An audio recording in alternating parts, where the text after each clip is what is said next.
ኡራ ዱቄት ደግሞ ይበላል እንጂ ፊት ይቀባል እንዴ? ከከተማ ሴቶች ጋር መግባባት አቅቶኛል። አብዛኞቹ በሜካፕ ከመመሳሰላቸው የተነሳ ከአንድ እናት የተወለዱ መንታ እማማቾች ነው የሚመስሉት። የሆነ ጊዜ ላይ ሉደቅ እያለ የሚያመነታ ቆርቆሮ ቤት ውስጥ ከቤተሰቦቿ ጋር የምትኖር ልጅ ተዋወቅኩ። ልጅቷን ላይ ተሞላቃ ያደገች የባለጸጋ ልጅ እንጂ ቆርቆሮ ቤት ውስጥ የምትኖር የድሃ ልጅ ናት ብሎ የሚጠረጥር የለም። ለመጀመሪያ ጊዜ ከቆርቆሮ ቤት ውስጥ ስትወጣ አየኋት ቀን እርዳታ ልታደርግ የመጣች መስሎኝ እንዳንቺ አይነት ለድሃ ሚራሩ የተባረኩ ወጣት ባለሀብቶችን እግዚአብሔር ያብዛልን አልኳት። ፈገግ ብላ አሜን ልትል ስትል ወዲያው የሆነ ልጅ ከቆርቆሮ ቤት ውስጥ ብቅ አለና ጮኒ ማየ እንዳለችሽ እንደ ትናንቱ አምሽተሽ እንዳመጪዋ ይዘሽ ወጣሽው ብር ደግሞ ጤፍ ማስፈጭበት ስለሆነ ቶሎ መልሽ ብላሻለች አላትና ወደ ውስጥ ገባ። ሀፍረቷን ለመሸፈን እየሞከረች ሁሌ እየመጣው ስለመጠየቃቸው እንደ ልጃቸው ስለሚያዩኝ እኮ ነው በቃቸው ብላኝ የተደነባበረች ሄደች።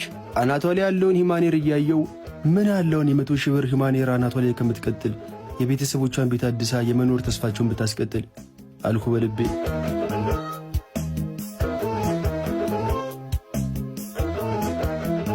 የከተማ ሴቶች ካልሆኑኝ ከገጠር ዕድሌ ልሞክር አልኩና እግዚአብሔርን የምትፈራ ቆንጆ ልጃገረድ እንዲልክልኝ ሀገር ቤት ያለው አጎቴ ጋር ደወልኩ። ስልኩ ይጠራል አይነሳም። አይ በቃ እርሻ ላይ ሆኖ ይሆናል ቆይቼ ደውልለታለሁ ብዬ ስልኩን ልዘጋው ስላነሳውና ሄሎ ብሎ ጮኸ። ከድምፁ ጮኸት የተነሳ ስልኬ ላውድ ስፒከር ላይ የሆነ መስሎኝ ቼክ አረኩት። ድምፁ ከኔ አልፎ ጎረቤት በመድረሱ ከጎን ያለው ቤት የሚኖረው ሰው አንተ ሰላቢ በሙዚቃ የምትበጠብጠኝ ሳንስ ጭራሽ ስልክ በሞንታርቦ ማውራት ጀመርክ ብሎ ጮህብኝ። አጎቴ ግን ቀስ ብሎ ማውራት ኃጢአት ነው የሚመስልህ አይደል? የጆሮዬን ታምቡር ቀደው ነበር እኮ አልኩት። ናፍቃኝ እኮ ነው ምን ሆነ ነው እንዲጠፋው በል አለኝ። ያው የከተማ ኑሮ ታውቀው የለ ቀዳዳው ብዙ ነው ሞልቶ አይሞላም። አዮብ አንተም እንዳባትህ ቀዳዳ ትወዳለህ። ለነገሩ ይሁን ብዙ ተባዙ ምድርንም ሙሏት የሚለው ሕግ የሚፈጸመው በቀዳዳ በኩል ነው ብሎ በረጅሙ ሳቀና እንዴ ልደውል ቻልክ ታዲያ ዛሬ በል አለኝ። በአካጎቴ ከከተማ ሴቶች ጋር መግባባት አልቻልኩም።